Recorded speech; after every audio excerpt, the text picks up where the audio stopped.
നമസ്കാരം, news prime മലയാളത്തിലേക്ക് സ്വാഗതം. ഡൽഹി നിയമസഭാ തെരഞ്ഞെടുപ്പിൽ തോൽവി ഉറപ്പിച്ചിരിക്കുകയാണ് ആം ആദ്മി പാർട്ടി. ഏതൊക്കെ രീതിയിൽ BJPയുടെ ബി ടീമായി കളിക്കാമോ അതൊക്കെ ചെയ്യാൻ അവർക്കൊരു മടിയുമില്ല.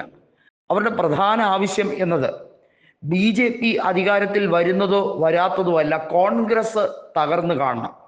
അതിനുവേണ്ടി ഏതറ്റം വരെയും പോകും, ഏത് ചെകുത്താനെയും കൂട്ടുപിടിക്കും. അതിനുവേണ്ടിയുള്ള കളികളാണ്. കാരണം വീണ്ടും കെജ്രിവാൾ മുഖ്യമന്ത്രിയാകാതിരിക്കാൻ വേണ്ടിയുള്ള സർവ്വ കളികളും അണിയറയിൽ BJP ഒരുക്കി വെച്ചിരിക്കുകയാണ്. കേന്ദ്ര അന്വേഷണ ഏജൻസിയെ കൊണ്ട് വീണ്ടും മറ്റൊരു സുപ്രധാന വിഷയത്തിൽ അറസ്റ്റ് ചെയ്യിപ്പിക്കാനുള്ള നിർണായക നീക്കം വന്നിരിക്കുന്നു. ആദ്യം മദ്യനയ കേസുമായി ബന്ധപ്പെട്ട വിഷയത്തിലായിരുന്നു അറസ്റ്റ്.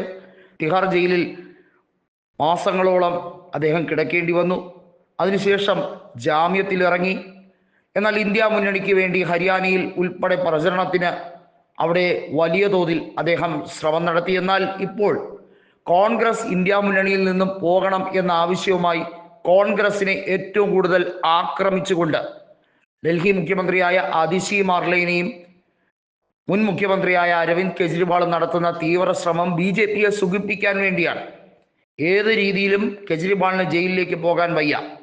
തൻ്റെ നിയോജക മണ്ഡലമായ ന്യൂഡൽഹി മണ്ഡലത്തിൽ ജയിച്ച ഒരു MLA ആയാലും വേണ്ടില്ല, മുഖ്യമന്ത്രി ആയില്ലെങ്കിലും വേണ്ടില്ല, അധികാരം കിട്ടിയില്ലെങ്കിലും വേണ്ടില്ല, ഒരു കാരണവശാലും കോൺഗ്രസ് അവിടെ അക്കൗണ്ട് തുറക്കരുത്. അതാണ് BJPയുമായിട്ടുള്ള കെജ്രിവാളിൻ്റെ ഡീൽ. പക്ഷേ ദേവേന്ദ്ര യാദവിനെ സംബന്ധിച്ചിടത്തോളം അദ്ദേഹം ഏറെ മുൻപന്തിയിൽ എത്തിക്കഴിഞ്ഞിരിക്കുന്നു. കോൺഗ്രസിന് അവിടെ മിന്നുന്ന വിജയം ഉണ്ടാകും എന്ന അവകാശവാദം വെറുതെ പറയലല്ല. ഗ്രൗണ്ട് റിപ്പോർട്ട് പ്രകാരം കോൺഗ്രസിന് അവിടെ വലിയ രീതിയിലുള്ള മുന്നേറ്റം നടത്താൻ കഴിയുന്നുണ്ട്. നമുക്കറിയാം, ഹരിയാനയുമായി അതിർത്തി പങ്കിടുന്ന കേന്ദ്ര ഭരണ പ്രദേശം കൂടിയാണ് ന്യൂഡൽഹി.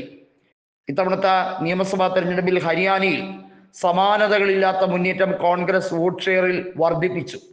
BJPയുടെ വോട്ട് ഷെയറിനേക്കാൾ വലിയ തോതിൽ കോൺഗ്രസിന് മിന്നുന്ന മുന്നേറ്റം ഉണ്ടാക്കാൻ കഴിഞ്ഞെങ്കിലും അത് സീറ്റാക്കി മാറ്റാൻ കോൺഗ്രസിന് സാധിച്ചില്ല. ഒടുവിൽ തെരഞ്ഞെടുപ്പിന്റെ വിധി വന്നപ്പോൾ BJP കോൺഗ്രസിനേക്കാൾ 10 ഇടത്ത് അധികം മുന്നിട്ട് നിന്നു എന്നത് അവിശ്വസനീയമായ ഒരു കാര്യമായി കണക്കാക്കുകയാണ്. എന്നാൽ അതിലെ കള്ളക്കളികൾ ഉണ്ട്. ഡൽഹിയിൽ തന്നെ അവിടെ വോട്ടർ പട്ടികയിലുള്ള കള്ളക്കളികൾ കൃത്യമായി ദേവേന്ദ്ര യാദവ് ജനസമക്ഷം അവതരിപ്പിച്ചതാണ്. ഓരോ ബൂത്തിലും ഏകദേശം 50-60 കള്ള വോട്ടുകൾ കൃത്യമായി കാണപ്പെട്ട മണ്ഡലങ്ങൾ ഉണ്ട്. ഡൽഹിയിലെ 70-ൽ 10ഓളം മണ്ഡലങ്ങൾ സ്വിംഗ് കോൺസ്റ്റിറ്റ്യുവൻസീസ് ആയി മാറിക്കഴിഞ്ഞിരിക്കുകയാണ്. ഈ സ്വിംഗ് കോൺസ്റ്റിറ്റ്യുവൻസീസിൽ കൃത്യമായി കോൺഗ്രസിന് വിജയം ഉണ്ടാക്കിയെടുക്കാൻ കഴിയുന്ന സാഹചര്യമാണ്. അതായത് തെരഞ്ഞെടുപ്പിന് മുമ്പ് തന്നെ 10ഓളം സീറ്റുകളിൽ കോൺഗ്രസ് ജയിക്കുമെന്ന പ്രതീതി ഉറപ്പിച്ചു കഴിഞ്ഞിരിക്കുകയാണ്.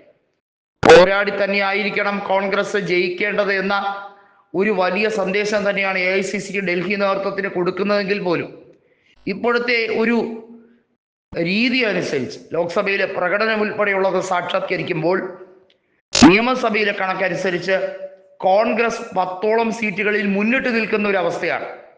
അത് പ്രചരണത്തിലായിരുന്നാലും അവിടുത്തെ ക്യാമ്പയിനിങ്ങിലായിരുന്നാലും പ്രകടമായ ഒരു കാര്യമാണ്. പക്ഷെ അതിനെ ഓവർകം ചെയ്യാൻ BJPയും ആം ആദ്മിയും തമ്മിൽ ഒരു അഡ്ജസ്റ്റ്മെന്റ് നടക്കുകയാണ്. ആ അഡ്ജസ്റ്റ്മെന്റാണ് ഇവിടെ വിവരിക്കപ്പെട്ടിരിക്കുന്നത്. ഈ കള്ളക്കളി പൊളിച്ചെടുക്കാനാണ് ഇപ്പോൾ ദേവേന്ദ്ര യാദവ് ശ്രമിക്കുന്നത്. കോൺഗ്രസിന്റെ ദേശീയ മുഖമായ നിലവിലെ ലോക്സഭാ പ്രതിപക്ഷ നേതാവായ രാഹുൽ ഗാന്ധി ദേവേന്ദ്ര യാദവിന് പച്ചക്കൊടി നാട്ടിയിരിക്കുന്നു. നിങ്ങൾ മുന്നോട്ട് പോകൂ, ഡൽഹി നിങ്ങൾ തന്നെ ഭരിക്കും.